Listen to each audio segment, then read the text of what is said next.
kena juga limfoma di atas leher saya ni. Dia pecah. Dia tubik darah. Lepas tu kita ni lemah, sendi-sendi kita berasa sakit. Saya kalau berasa dia nak mari ke sendi saya pun ambil advance dengan plastik makan. Lepas tu dia reda. Kita dah berlawan lah betul limfoma. Saya kena dalam setahun lebih. Stage apa? Saya tak kira stage. Dia limfoma ni dua, Hodgkin dengan non-Hodgkin. Saya tak kisah berapa asalkan saya hidup. Tapi saya bayar, saya dah akan mati dah. Waktu tu saya kata, saya nak baca Quran sama.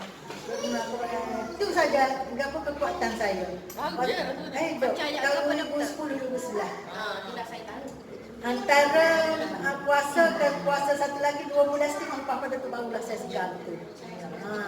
Tapi dalam setahun tu memang saya naik turun. Lawai juga saya habis beribu-ribu, puluh-ribu. Saya tak menyesal pasal saya masih hidup lagi, alhamdulillah. Itu makan apa? Advance plus habis kuat. Rasa tidak kira dos dah. Rasa saya nak lari, dia masa dia nak biok tu kita rasa lah. Dia serongan tu. Ini lupa habis dulu. Nak bangun tak boleh. Saya masa itu jual anak saya cuti, dia je beli makanan gapo-gapo. Lepas tu saya segar antara puasa ke puasa. Mari puasa satu kali lagi, dia mari sekali pula. Dia tumbuh pula. Dia tumbuh pula. Saya makan banyak.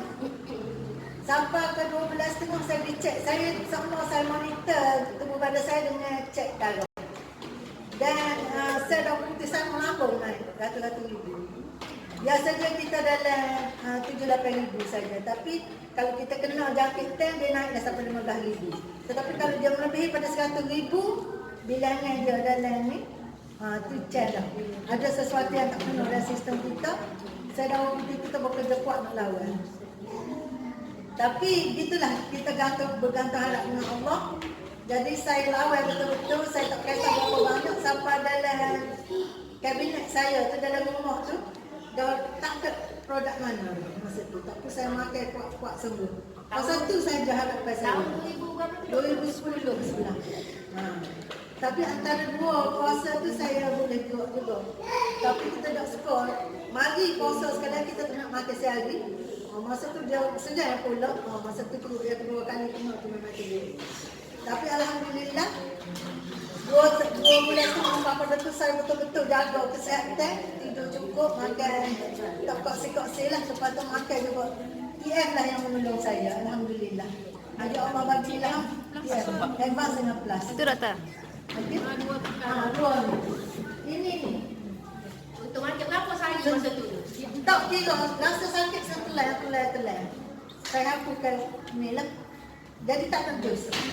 Satu makan sampai kita kata kita dapat tenaga balik baru dah, alhamdulillah.